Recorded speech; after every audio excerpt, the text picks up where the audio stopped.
का एजेंडा आज गुड़गांव से हम जानेंगे कि देश की जनता के सामने आज वो कौन सी चुनौतियां हैं। देश की जनता अपने जनप्रतिनिधियों से कौन से सवाल करना चाहती है। और गुड़गांव और हरियाणा की हम बात करें, इसको 10वां शहर कहा जाता है, देश का सबसे रिचेस्ट शहर कहा जाता है, लेकिन इस शहर के साथ अपनी कई दिक्कतें हैं।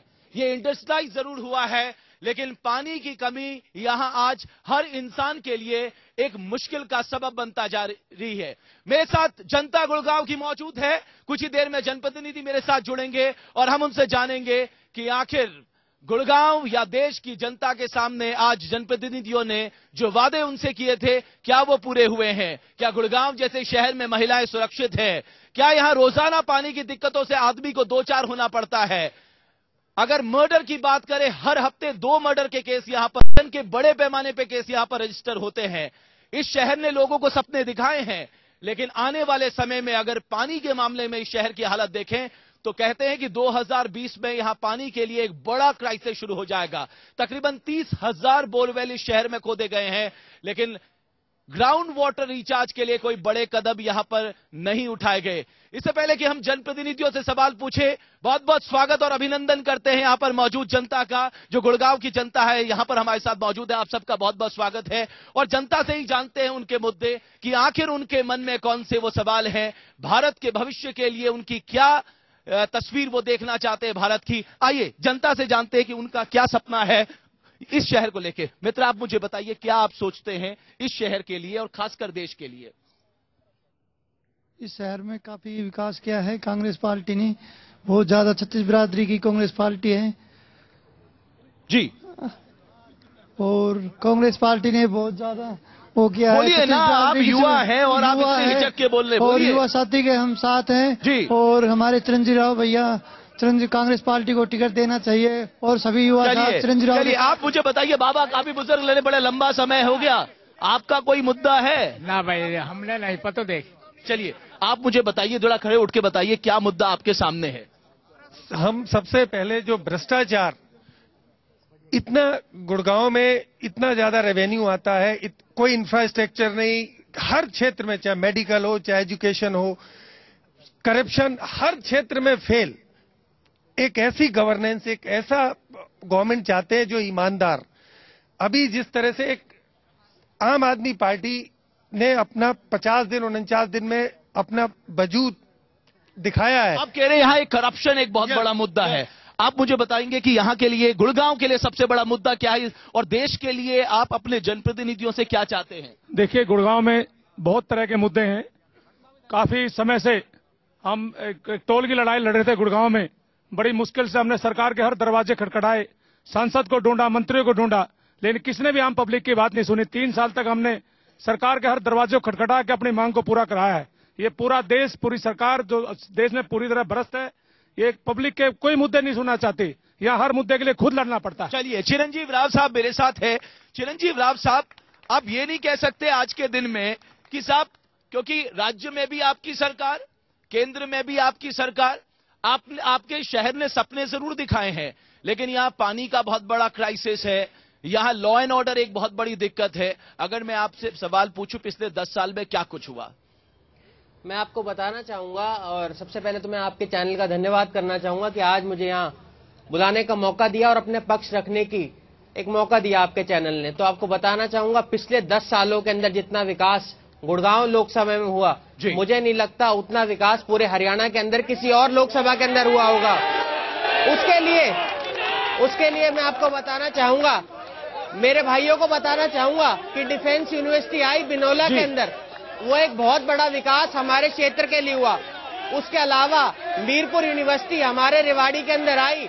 एक पूरे दक्षिण हरियाणा के अंदर कोई यूनिवर्सिटी नहीं थी, पहली बार दक्षिण हरियाणा के अंदर एक यूनिवर्सिटी आई। ये इतना बड़ा विकास हमारे इलाके के अंदर हुआ।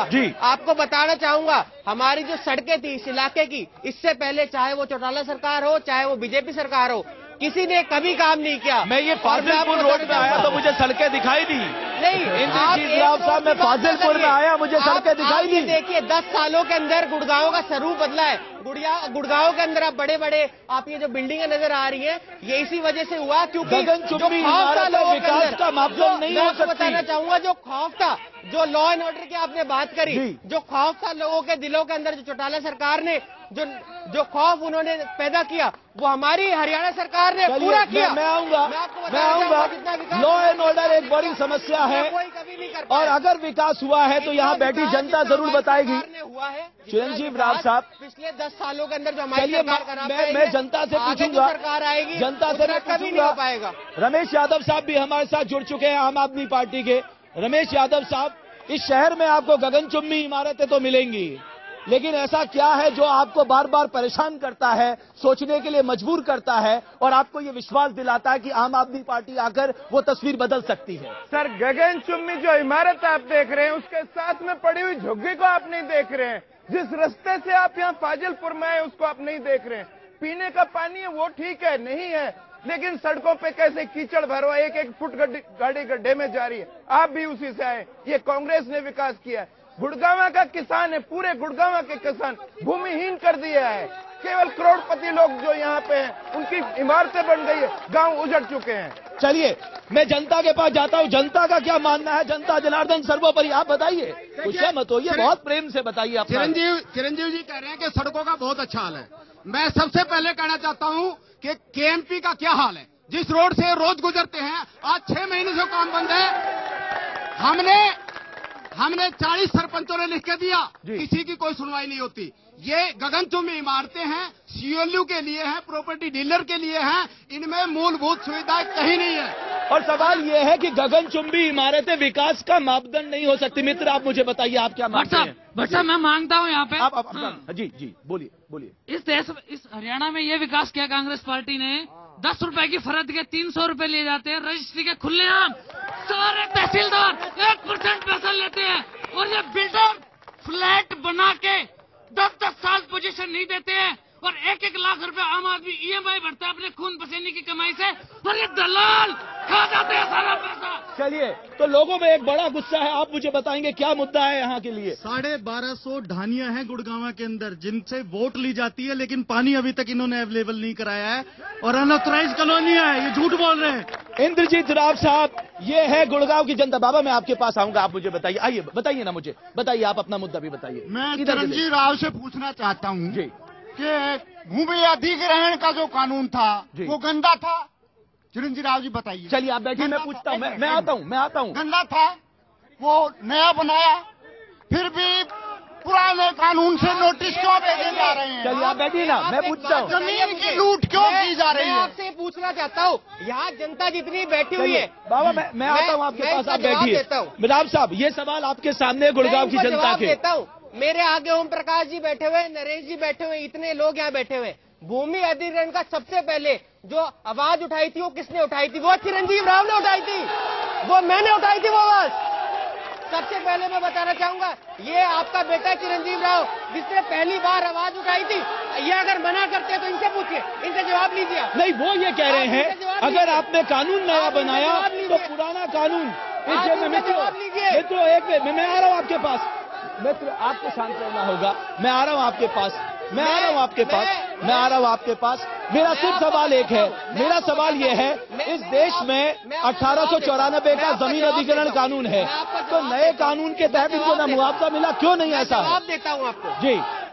जब ये जमीन अधिग्रहण का मामला पहली बार उठा था, तब मैंने इसकी आवाज उठाई थी कि भाई जो हमारी जो जमीन है, जो उपजाऊ जमीन है, उसका अधिग्रहण नहीं होना चाहिए। जब मैं युवा कांग्रेस का अध्यक्ष हुआ करता था, और ये यहाँ की जनता जानती है कि मैंने सबसे पहले उसके लिए आवाज उठाई, और उसके बाद हम धन्यवाद करना चाहेंगे। ये लंबी लंबी इमारतें क्या विकास का मापदंड हो सकती हैं? ये मापदंड है विकास का, आप कैसे कह सकते हैं? ये पानी नहीं है, लॉ एंड ऑर्डर खराब है, ये क्यों नहीं? अगर लोग परेशान है, मैं नहीं कह रहा हूँ, क्या ये गगनचुंबी इमारतें विकास का मापदंड हैं? कभी हो भी नहीं सकती। क्या ये गगनचुंबी इमारत, क्या आप सबको खाना पीना बिजली सड़क सब दे रही है? क्या यहाँ भ्रष्टाचार अपने चरम पर है?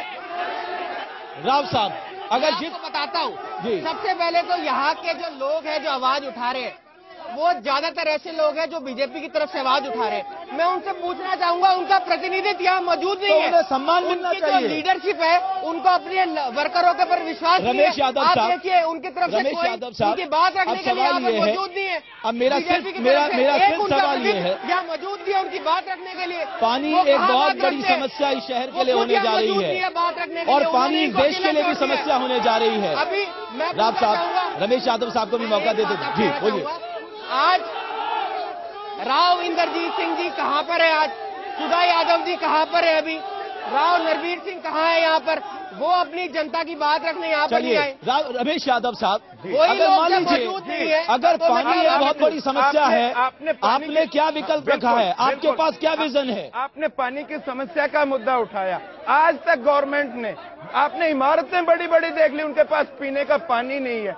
यहाँ पे गुड़गांव डिस्ट्रिक्ट में यहाँ के प्रशासन ने, राजनीतिज्ञ ने और यहाँ के भ्रष्ट अफसरों ने पानी के लिए समरसीबल लगाना बंद कर दिया। गांव में पानी पीने के लिए पानी, सरकारी पानी उपलब्ध नहीं है। और पानी की गुणवत्ता क्या है? पानी की जरूरत है आदमी को जिंदा रहने के लिए। पानी